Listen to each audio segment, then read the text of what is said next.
श्याम और राधा रायगढ़ गांव में रहते हैं।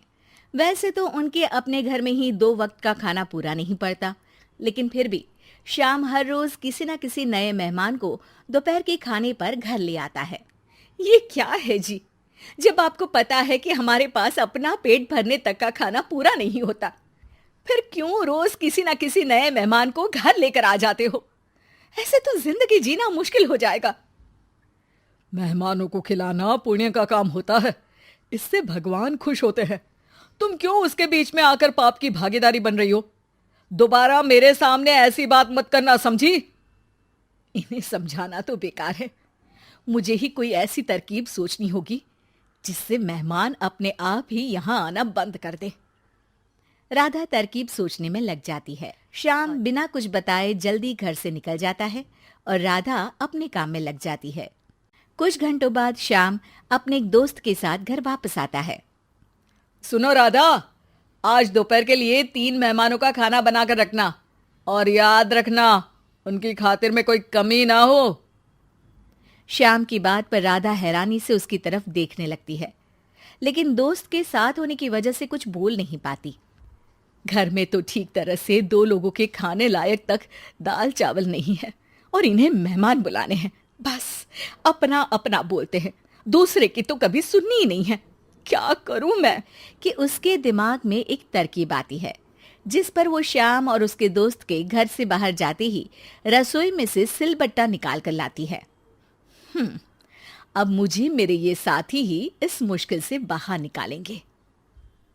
राधा सिलबट्टे पर रोली, चावल और हल्दी डालकर उसे मेहमानों के बैठने की जगह पर ले जाकर रख देती है। कुछ ही देर में वो तीनों मेहमान भी घर पहुंच जाते हैं। आइए जी, पधारिए, हमें आपका ही इंतजार था। जी शुक्रिया। श्याम भाई कहाँ हैं? वो ना बस आते ही होंगे, तब तक आप बैठिए ना। जैसे ही वो तीनों अपनी जगह पर बैठते हैं तो सामने पूजा किए सिलबट्टे को रखा देख असमंजस में पड़ जाते हैं। और बहन, ये सिलबट्टे की पूजा कर इसे यहाँ क्यों रखा है? क्या ये आपके यहाँ का कोई रिवाज है? अरे नहीं नहीं, वो तो मेरे पति की मन्नत है, इसलिए पूजा की है। हैं? सिलबट्टे पर कैसी मन्नत? मेरे पति ने मन्नत ली है कि वो अपने मेहमानों को खाना परोसने से पहले इस सिलबट्टे से 3 बार उनके सिर पर मारेंगे। राधा की ये बात सुन तीनों मेहमानों के चेहरों की हवाइयां उड़ जाती है, जिसे देख राधा मन ही मन हंसती हुई उन्हें दिलासा देते हुए कहती है, अरे आप लोग फिक्र मत कीजिए, ज्यादा तेज नहीं मारेंगे, बस 3 बार जरा सी थपकी। और ये सुनते ही तीनों मेहमान डर से कांपते हुए तुरंत अपनी जगह से उठ खड़े होते हैं। अरे अरे, आप सब उठ क्यों गए? मेरे पति बस आते ही होंगे, फिर सब साथ में खाना खाइएगा। अरे जी नहीं, हमें कुछ नहीं खाना। फिर तीनों मेहमान बिना एक पल की और देरी किए घर से बाहर भाग जाते हैं, जिन्हें जाते हुए घर के अंदर आता श्याम देख लेता है। अरे वाह राधा, उन तीनों मेहमानों ने तो बड़ी जल्दी खाना खा लिया। नहीं ना, बिना खाए ही चले गए। अरे वो क्यों?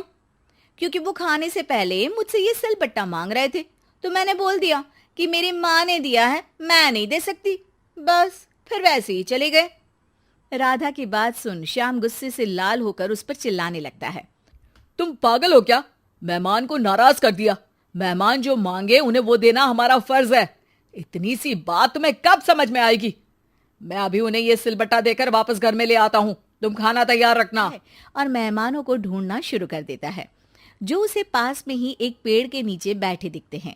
श्याम उनके पास पहुंचने ही वाला होता है कि वो उसे सिलबट्टे के साथ आता देख दोबारा भागना शुरू कर देते हैं, जिस पर श्याम भी उनके पीछे भागने लगता है। अरे रुको, मैं आप लोगों को ये देना चाहता हूँ। अरे आप लोग रुको तो सही। अरे भाई, ये तो हाथ धोकर पीछे पड़ गया है। अरे जुबान कम और पैर तेज चलाओ। वो तीनों पिटाई के डर से और ज्यादा तेज भागने लगते हैं। इसी तरह तीनों मेहमान आगे आगे और श्याम सिलबट्टे के साथ उनके पीछे पीछे पूरे गांव में घूमते हैं, जिससे धीरे धीरे गांव में ये खबर फैल जाती है कि श्याम दयालु और उदार इंसान तो है, लेकिन अब से वो किसी की भी मेहमान नवाजी से पहले सिलबट्टे से 3 बार उसके सिर पर मारेगा, जिसके प्रभाव से अब लोग उसके घर खाने पर आना बंद कर देते हैं। मैं तो उन्हें सिलबट्टा देने जा रहा था और लोगों को लगा कि मैं मार रहा हूं। कितना बड़ा बेवकूफ हूं।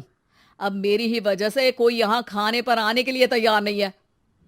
इस तरह राधा अपनी होशियारी और सिलबट्टे की मदद से श्याम के मेहमानों वाली आदत से छुटकारा भी पा लेती है और घर की शांति भी भंग नहीं होती। जरूरी नहीं कि हर जंग हथियार से ही लड़ी जाए। कुछ के लिए सिर्फ दिमागी चाल ही काफी होती है, और अगर शांति के साथ अच्छे से दिमाग लगाकर सोचा जाए तो मुश्किल से मुश्किल समस्या का समाधान मिल ही जाता है।